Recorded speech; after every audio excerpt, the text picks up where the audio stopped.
malayo na po ang napuntahan yan, Tito Ray, kung yan po ang kanilang naratibo. Dapat balikan muna natin yung unang naratibo. Ano ba yung unang naratibo? Ang unang naratibo, ang mga bata ngayon ay patuloy na gumagawa ng heinous crime, karumal-dumal na krimen. Ano ba yung gusto natin? Bumaba muna. Diba? Kasi nasa 15 eh.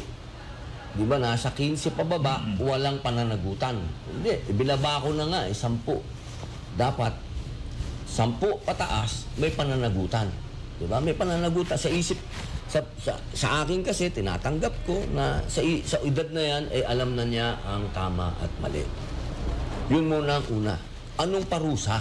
Hindi kasi pwede na kapag nakagawa ka ng karumal-dumal na krimen, uulitin ko po, Tito Ray, ha? Heinous crime. Okay? Hindi ko po inilalahat kung ano man kapilyuhan. Kasi iba yung kapilyuhan sa kademonyuhan. Okay? Kasi ang heinous crime is kademonyuhan.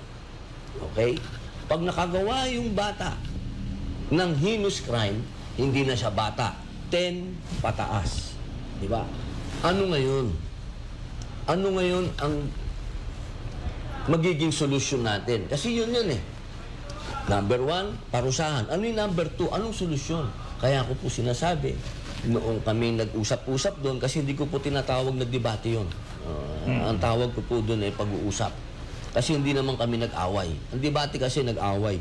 Hindi ko po tiningnan na nag-away kami ni Senator Kiko Pangilinan o ng kahit na sinong senador. Lahat ay nag-contribute doon sa pinag-usapan. Ang sinabi doon, ang punto ng karamihan, lalo na si Senator Raffy Tulfo, kailangan ikulong. Hindi pwedeng yung batang nagkasala, bata, palalabasin din at sa sarili niyang karanasan. 3 beses na nang-rape yung bata kasi pinakakawalan lang, Tito Ray. Ang gusto natin, makulong.